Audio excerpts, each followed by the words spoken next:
What's up, fight fans? Welcome to Sportskeeda MMA's daily news roundup for March 21st. One of the greatest non-pay-per-view cards happened last Saturday, with one of the biggest rising stars in the game growing his stock even more. Paddy Pimblett submitted Kazula Vargas in the first round after weathering a quick assault from Vargas.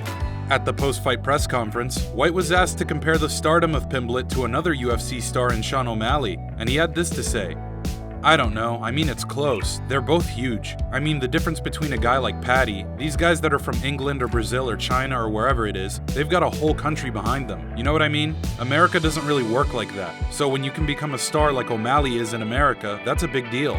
He even went on to note that the social media promotion of UFC London saw Paddy's videos with the most views, citing specifically Paddy's face-off, which got 1.3 million Instagram views, while the main event face-off generated only 120,000. Pimblett is even gaining attention over his recent feud with Ilia Topuria, who also won at UFC London via first-round knockout over Jai Herbert.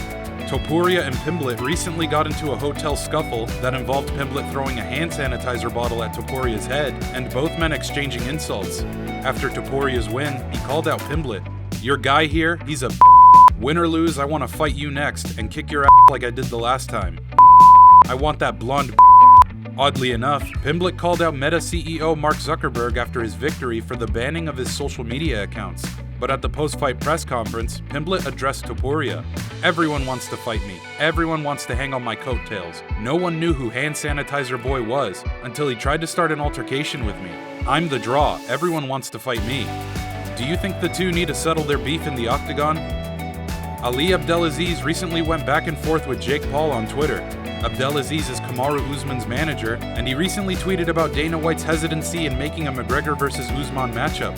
If Dana thinks it will be an unfair fight between Kamaru and Conor, maybe it's a good opportunity to start the launch of Zuffa Boxing, and we have to stop talking about these fake fighters from boxing.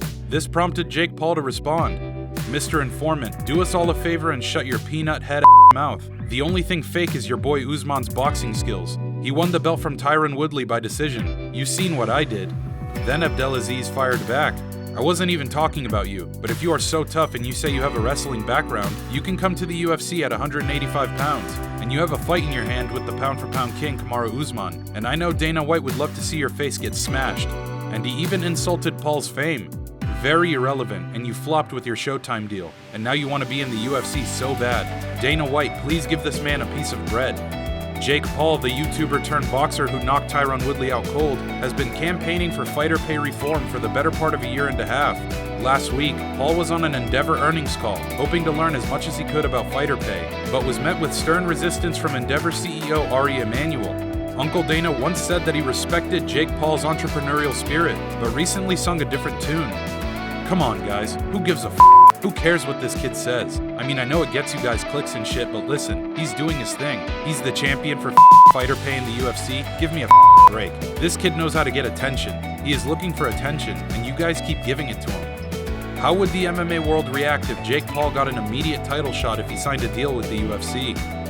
Tom Aspinall just got a definitive first-round submission over Alexander Volkov at UFC London, and the MMA world anticipates his addition to the top 5 of heavyweight contenders. Aspinall had teammate Darren Till in his corner for his main event fight, and Till revealed that he requested Aspinall to call out former interim heavyweight champ Ciryl Gane, who was in attendance at UFC London. This is what Till had to say to BT Sport. "I actually whispered in his ear and said, 'Ciryl Gane is there. Get that mic and run over to Ciryl Gane.' He's like, 'No, Tai Tuivasa, then Ciryl.' I just think he knows his path. He just knows everything he wants to do. He's doing it his way, he's doing it the best way, and he's doing it the genuine way. And I'm just honestly so proud of him." Aspinall was actually filmed having a friendly chat with Gane right before UFC London, where he asked Gane for advice in defeating Volkov. It seems like Aspinall didn't need the advice as he made it look easy. He is now 5-0 in the UFC and has called out Tai Tuivasa for his next fight. We drink beer in the UK, not just Australia. So Mr. Tai Tuivasa, next time we're in the UK, let's do it, bro. I'm ready for you. Aspinall is referring to Tuivasa's post-victory celebration known as the Shoey, where he pours beer into a shoe and drinks it. This was last showcased after Tuivasa's brutal KO of Derek Lewis at UFC 271. Tuivasa responded to Aspinall's call-out. "No one really used to drink beers after the fight, now everyone does." Do you think Tai Tuivasa could handle an opponent as well-rounded as Tom Aspinall? Big John McCarthy recently weighed in on Paddy Pimblett after UFC London. John McCarthy is one of the most renowned MMA referees of all time, helping create the unified rules of MMA. On a recent episode of the Weighing In podcast, McCarthy shared his doubts about Paddy the Baddy's strength of schedule. Pimblett is currently 18-3 in MMA, and so far has a perfect UFC resume, but has dropped fights to Soren Bak of Bellator and former UFC fighter Nad Narimani. I understand why they put him against someone like Rodrigo Vargas, an older fighter. I'm not a Paddy hater. I love when you have a guy like Paddy who talks the way he does, who has that game. He is boisterous, he's out there. He's gonna push the envelope. If you want to talk about how great you are, I want to see you against other great fighters, so you prove it. He then continued, I just want to see him against better competition. I've seen him against better competition in Cage Warriors than I'm seeing him in competition in the UFC. Tell me I'm lying. Do you think John McCarthy has a point? Does Paddy Pimblett need to face better competition to realize his full potential? And last but not least, Luana Carolina recently gave fans a positive update after her UFC London loss. In the third round of her main card fight against Molly McCann, Carolina threw a labored kick, which was caught by McCann and swiftly countered with a devastating spinning elbow. Carolina was out cold for several minutes while the O2 Arena went absolutely ballistic, and McCann hoisted a replica UFC belt over her head, signifying her desire to obtain UFC gold one day.